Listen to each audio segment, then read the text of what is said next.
এবার প্লাস্টিকের বোতল দিয়ে তৈরি হচ্ছে বাড়ি। প্লাস্টিকের রং বেরঙের পরিত্যক্ত বোতল দিয়ে 3 কক্ষ বিশিষ্ট বাড়ি নির্মাণ করে তাক লাগিয়ে দিয়েছেন সুন্দরগঞ্জের অটো চালক আব্দুল হাকিম। আর ব্যতিক্রমী এই আকর্ষণীয় বাড়ি দেখার জন্য প্রতিদিন ভিড় করছেন উৎসুক জনতা। বিস্তারিত থাকছে ডেস্ক রিপোর্টে।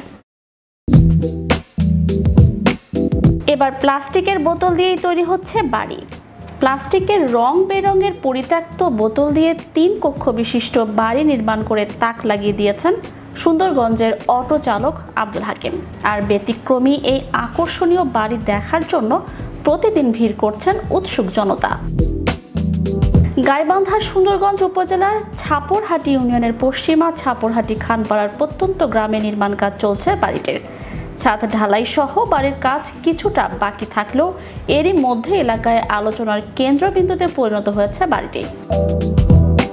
পরিত্যক্ত বিভিন্ন প্লাস্টিকের বোতলে বালু ও সিমেন্ট ভর্তি করে তা ব্যবহার করা হচ্ছে বাড়ির দেয়াল তৈরিতে।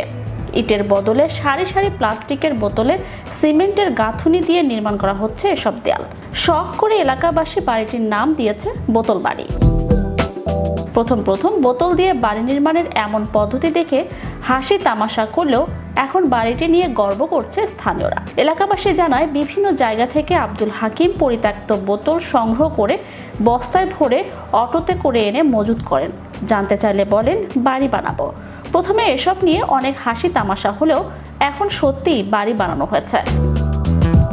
বাড়িটি দেখতে অনেকেই আসে। হাকিমের এমন কাজ এলাকায় আলোচনার কেন্দ্রবিন্দুতে পরিণত হয়েছে। বাড়ি নির্মাণে পরিত্যক্ত বোতল ব্যবহারের বিরোধিতা করেছিলেন অনেকে, তবে তার পাশে উৎসাহ জুগিয়েছে তার সহধর্মিণী আঞ্চুমারা বেগম। এখন নির্মিত বাড়ি দেখে সবাই খুব খুশি। আব্দুল হাকিম বলেন, আমার দীর্ঘদিনের ইচ্ছা ব্যতিক্রম কিছু করার। আমি ইউটিউবে দেখেছি বোতলের বাড়ি, তাই আমি বিভিন্ন ভাঙাড়ির দোকান থেকে পরিত্যক্ত বিভিন্ন বোতল সংগ্রহ করি। এরপর সিমেন্ট বালু ম্যানেজ করে কাজ শুরু করি। প্রথমে অনেকে আমাকে পাগল বলতো, কিন্তু যখন বাড়ি নির্মাণ শুরু করলাম তখন সবাই বেশ খুশি এবং প্রতিনিয়ত বাড়িটি দেখার জন্য দূর দূরান্ত থেকে অনেক লোক আসে। এজন্য আমারও ভালো লাগে। আশা করছি বাড়িটি নির্মাণ কাজ সম্পূর্ণ হলে দেখতে সুন্দর লাগবে, টেকসই ও মজবুত হবে। ইটের চেয়ে এই বাড়ি নির্মাণে ব্যয় কিছুটা কম হবে। এদিকে অভিনব পদ্ধতিতে বাড়ি নির্মাণের কাজ করতে পেরে খুশি রাজমিস্ত্রি ও শ্রমিকরা। রাজমিস্ত্রি বাদশা মিয়া জানান, আমি প্রথমে ইউটিউব দেখে আমার নিজের বাড়ি লালমনিরহাটে বোতলের বাড়ি করি। পরে গাইবান্ধা জেলা সুন্দরগঞ্জে আমাকে বোতলের বাড়ি করার জন্য ডাকে। এখানে এসে বাড়ি করছি। আশা করছি ইটের চেয়ে বোতলের বাড়ি মজবুত ও টেকসই হবে।